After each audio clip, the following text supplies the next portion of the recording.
You're listening to the Hidden Killers podcast with Tony Brueski, featuring attorney, guest, and former felony prosecutor Eric Faddis. Rex Heuermann, the alleged Long Island serial killer, he is back because, well, the FBI came back. Investigators came back, and they said, we want to take another trip to your basement dungeon because we just couldn't get enough of it the first time.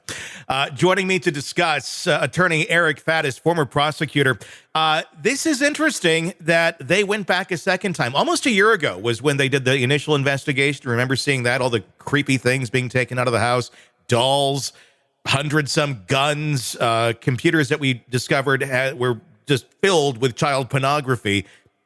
Asa and the kids, they went back in the house. They lived the rest of the year out there. They're on vacation when the feds went back in just the other week. Why would they be going back all this time later, especially after, anything could have been tampered with at this point? Totally. It tells me, Tony, that the government may have learned of new information, of new evidence that they believe could be in the house that they didn't secure before, perhaps that they weren't even aware of. They have these devices. I'm sure they did downloads of those things. And I imagine they learned about some new investigative avenues that they're presently pursuing. Yeah, I mean, and it's interesting because they have so many devices of his that they're combing through with the data. What can they find in here? Because if this is the Long Island serial killer, we're talking, decades worth of material that have to be sifted through. And there's only so many investigators to a case. So that can take a little bit of time. What sort of things might they be finding? What might they be looking for now that they wouldn't have already captured in the past? Sometimes I'm just speculating because I haven't seen what is on those devices, but hypothetically, perhaps they found something, some journal, some electronic digital diary or something that recounted past events, perhaps inside the home. And then, it would make sense for law enforcement to then go back to the home and say, oh yeah, the layout of this room is exactly consistent with these prior events that we're just learning about. That's just one example of why they might go back there. Perhaps there are things inside the walls, underneath the ground. You just don't know.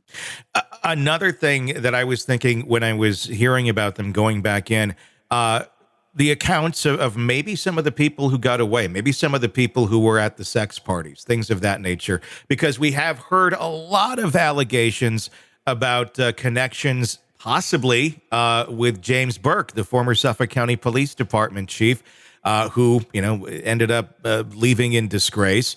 John Ray, the attorney for some of the victims, saying that he has a woman who claimed that both Burke and Heuerman attended the parties together, which we were all a little bit suspicious of for quite a while. But if that is true, that explains a lot as to why this wasn't investigated. But more so back to the main point, somebody recounting, oh yeah, the sex party was here. You get on the hall, the bathroom's over there, so-and-so was there.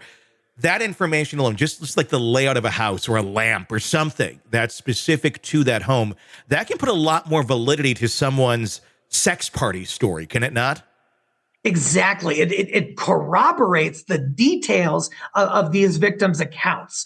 If they can prove that there is like a weird lamp with a green shade or something in the room where it happened, and lo and behold, the FBI goes there and there's that lamp there, that is proving consistency between the objective reality in the crime scene and these victims' versions of what happened. Should Asa Ellerup be concerned that they went back in her house that she's been living in with the kids for all this time? Again, obviously no charges ever against Asa. Big question as to what she knows. Recently, she made a statement of, he isn't capable of doing that, which I found that interesting. He's like the most capable guy. Very capable of doing it. Like, are you just like someone who degrades your creepy husband all the time, which that's kind of what it sounded like? Or do you, I don't know. It does make me wonder what the involvement is there. Oh, sure. Yeah. I mean, anytime the FBI is showing up at someone's door, there's cause for concern, especially if they're coming back. Yeah. And so I think, I mean, surely she is lawyered up, but yeah, it's definitely concerning. And really the question is going to be what she knew, what aid she supplied, if any, to Rex Heuermann, what her involvement was in this, decades-long serial killing spree, according to the government. And people need to understand, just because they had the warrant last year doesn't mean they can just come knocking anytime they want. Like, oops, we forgot something. They have to, this is a federal warrant too. So like you have to go back to the judge. You have to go get that approved. And you need good probable cause to do that. They don't necessarily like saying, oh yeah, you missed something, go back. So judging by that alone, this must have some weight to it.